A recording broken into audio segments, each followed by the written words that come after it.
Well, let us move to next topic, degasification in liquid metals. So it is well known thing that in the liquid metals the gases are easily entrapped, but in solid metals there is the gases will not be entrapped or will not enter or will not dissolve.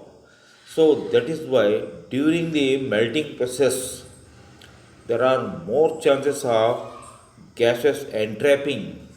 So, in the form of elements such as hydrogen, carbon, and oxygen elements, and not as a molecule that is H2, CO2, etc.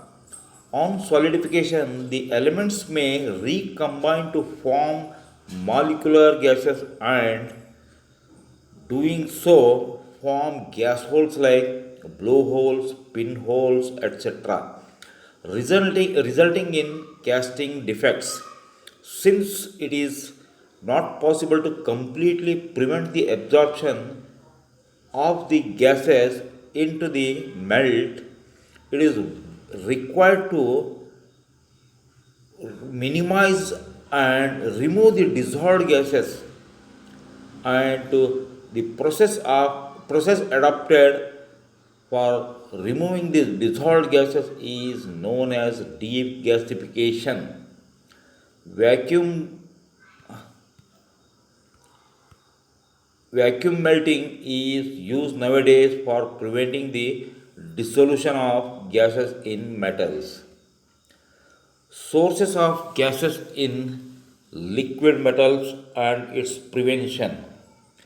Gases are absorbed in molten metals from various sources as listed below. First one, furnace atmosphere. So when the raw material is melted in the furnaces, so at that time the inside of the furnace, what kind of atmosphere prevails inside the furnace? So depending upon that one, so there is chance of dissolving the more or less gases. So because the furnace usually consists of water vapor, carbon monoxide, carbon dioxide, and sulfur dioxide as products of combustion of fuel. In addition to the normal atmospheric gases such as nitrogen and oxygen, the amount of gas absorption depends on the condition and the type of melting furnace. Maintaining clean and dry atmosphere inside the furnace and furnace walls helps in reducing gas absorption. So, second source, furnace charge. Wet or oily materials or contaminated scrap charged into the furnace contributes gas absorption, allowing additions containing hydrogen resulting from the reducing conditions employed in smelting fluxes and slag making additions are other sources. So, use of dry and clean charge helps in reducing gas absorption. Third one, ladle. So, when the ladle is used for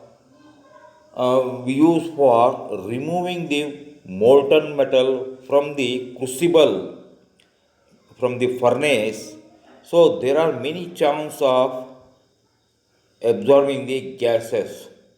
So incomplete dried linings and surface of spouts, tundishes and ladles when brought in contact with the molten metal may help gas absorption through dissociation of steam at the contact surface, and it is use of clean, dry and preheated tools helps in reducing gas absorption. So furnace to ladle or ladle to mold. So molten metal may absorb gases while it is transferred through air from the ladle to mold or during tapping from the furnace to ladle. The gas absorption can be minimized by providing a protective atmosphere to the molten metal by means of slag, inert gas, exothermic compounds, etc. Further, pouring metal at atmosphere, pouring metal at temperature as low as practically possible, that is slightly more than the melting temperature, and maintaining metal handling conditions like skimming, stirring, and reladling helps in reducing the gas absorption. Fifth one, in the mold, molten metal may absorb gases inside the mold. In case of the mold materials contain excess moisture or volatile hydrocarbons, molding materials free of volatile matter and proper venting system in the mold helps in reducing gas absorption. Degasification methods. So of course it's completely not possible to prevent entrapping the gases in the molten metal, but it can be minimized and then it should be degasified. There are some techniques, and that techniques we have to use to remove the dissolved gases. So, following are the different methods of degasification or degassing. Flushing, one, flushing. Second one, vacuum degassing. So, in the vacuum degassing, there are again sub degassing, sub classification: static bath degas treatment, induction degassing, stream droplet degassing, fractional degassing. So let us study flushing. Flushing or flushing or gas scavenging with an inert gas is one of the most effective methods of extracting dissolved gases from the molten metal.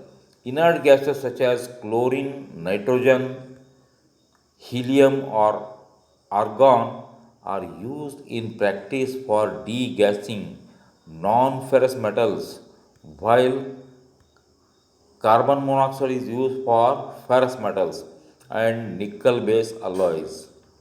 Figure 3.2 illustrates the principle of flushing with inert gas. You can see here it is a crucible which is kept in the furnace crucible.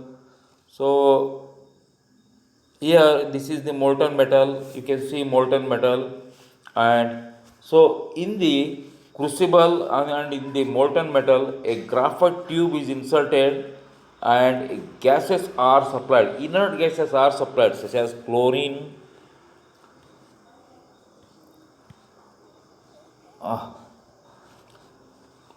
chlorine, argon, helium, etc. are supplied. So these gases will scavenge the dissolved gases, dissolved gases inside the crucible, and then inside the crucible, and then the gases are removed. So removed, and from the ladle it is poured into the mold cavity. And